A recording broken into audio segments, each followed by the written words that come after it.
The purpose of this video is to give you a little overview of what I went through to get free of the grid, shall we say, and energy independent using solar electricity, or photovoltaics as it's known. I am a homeowner with an electronics background, but I knew little about the complexities and the laws governing solar power generation and what was required. So I turned to some very good resources, which I'll tell you about at this time. One of them is the Home Power magazine. And it's they have an outstanding website and an outstanding magazine. I ordered a bunch of back issues of this magazine to upgrade my skill level as to photovoltaics and solar generation in general. I highly recommend this magazine. It's an outstanding resource. Another resource is from Real Good Solar, and it's called the Solar Living Sourcebook. Another excellent. It's kind of the Bible of green energy. It has everything that you will need to know about solar energy, energy efficient dwellings, and the like. Excellent resource. And if you go to my website, there'll be a contacts page where you can click on the links and get to these resources that I'm mentioning. Now, people have asked me about why do solar electricity in the first place? It's so expensive. Not really. You consider that there are rebates available. And the reason that I myself went with this route of doing solar electricity is, number one, for security. I deal with disaster communications, and I attune to what can happen during a disaster, one of them being grid failures, which then cause all kinds of other troubles in the community. And I wanted to be free of that. And during the year 2000, when we had brownouts on the grid due to mismanagement in government, I said, enough's enough. I'm going to take back at least some control of my energy situation and generate my own power from the sun. So that's what we did. It also cuts the electric bills. Prior to my putting a system online with the air conditioning, the spa, and the like, we were running about, in the wintertime, $200 to $250 a month in utility bills. This was back in 2000. And then in the summer it would get up to $300, $350 with the air conditioning. Now the electricity costs even more, so it's even more prudent to try and mitigate those electric bills, which you can cut, drastically reduce, or even eliminate, as in my case, your electric bill. And of course there's always the green energy aspect of it. That wasn't the top of my list, but having a system that did not pollute and was a green energy source, that certainly was important to me as well. Now, how reliable is solar? To give you an illustration, I started experimenting with solar electricity back when I was in college, and that was in the 1960s. And at that time, solar panels were a laboratory curiosity.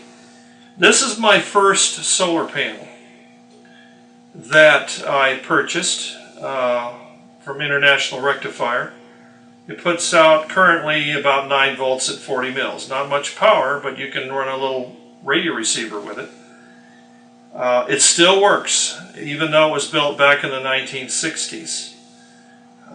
We have other solar panels that we've used on communications equipment that have been used and abused. I bought some from a solar project in the desert that was torn down by ARCO to run radio equipment.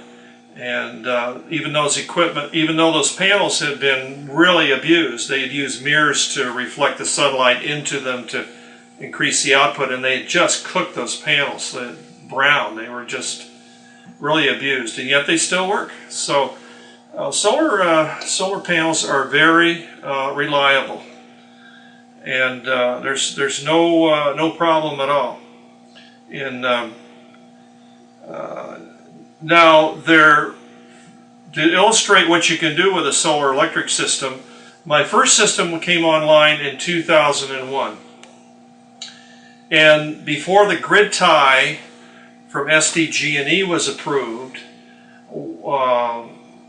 I just flipped the main off on the circuit breaker panel out here and ran the whole house off of sunlight for a whole month. And this is from the end of like October 27th to November 27th, which is my net metering date. And because I have a battery bank here, I was able to do that. Just to cover the two types of solar systems that are out there, you have grid tie only systems with no battery bank. They're cheaper to put in, they're easier to maintain because you don't have to deal with the batteries. The downside is, by law, if the grid goes down, the WA6DNT grid fails, by law they have the inverters have to shut off very fast. That is a mandatory requirement. So even if the sunlight is shining and the grid goes down, you can't turn lights on in your house with that system. A little more expense involved, and a little more complexity, you can get a battery-based system. And with that, it allows you to generate power even when the grid is not working. To illustrate that, a couple of summers ago, we had a grid failure. Because my whole house is running off of these inverters full time, I didn't even know that the power outage had occurred, and I was going to go shopping. I grabbed my keys, went out the door, and what's all this? I got people up and down the street that were standing out on the street, and I asked my neighbor, well, what's going on? And I loved his answer. He says, didn't you know that the grid failed at 8 o'clock? No, I didn't have a clue. My lights didn't even blink. So, because when the grid went down, the inverters went straight to the batteries and kept things running. So that illustrates just how useful it was. And that particular failure, by the way, lasted 12 hours. WA6DNT had blown a switch, and 7,000 homes in our community were without power. And yet I had no problems with that. So that gives you kind of an illustration of what you can do with solar power. Now, how to pay for this? Granted, solar panels, solar systems are expensive. But if you look at the big picture, the overall picture of this, it's not as bad as it may seem. There are government rebates and state rebates, federal rebates, that are available to help pay for these systems. My particular system, every nut, bolt, screw, wire, labor, all of that, the whole system, 7,000 watt system, was $60,000. And you say, oh, terrible. Well, except that the state of California cut me a check for $30,000, and the federal government gave me another $5,000. So I was only out $25,000, about the cost of buying a new car. And I had clean, green energy for life. So I think that's worthwhile. If you can't afford the upfront costs of a solar system, here's another way to go. There are companies that will actually lease your land or your roof to put a solar array on it.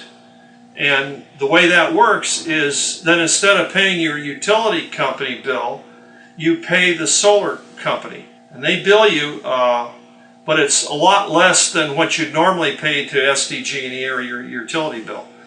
And after about, I don't know what the time frame is, 15, 18 years, something like that, the system will have paid for itself and you're home free.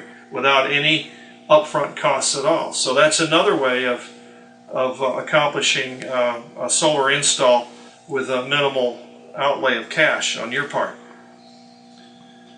How big a system? Good question.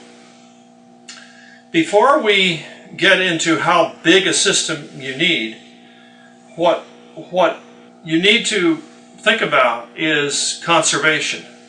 For there's a rule of thumb in this business that for every dollar that you spend in conservation measures in your house, you will save $7 on your roof in photovoltaic array. So it's well worth doing. Take for instance that little 5-watt, that display in your clock, radio, or your VCR, the light. The thing's turned off, but the display is still running a clock display. That display typically draws about 5 watts. And if you leave it on 24/7, it'll consume, get this, 3,600 watt hours in a month. That's enough power to run my 5,000 watt central air conditioner for about a half hour. It does add up, for sure. So that's something you need to think about is conservation. Another thing you can do is get rid of those Edison bulbs if you haven't already, and screw in compact fluorescent light bulbs in your light fixtures in your house. They consume about 70% less than the Edison bulb. If you're even more into it and want to upfront the costs, light emitting diode lighting, which I'm now using in this house, is even more efficient and long lasting. So that's another way to go. And then there's some rules of thumb. I know it's so easy to just go through your house and the motions of the day and just leave lights on all over your house and appliances on all over your house. But if you get an awareness of what that's doing to your electric bill, you'll soon adopt a rule that says one person, one light. So wherever you are, that light can be on. The others should be off. You can measure the consumption of appliances by utilizing what is called a watts up meter, and we'll demonstrate this right now.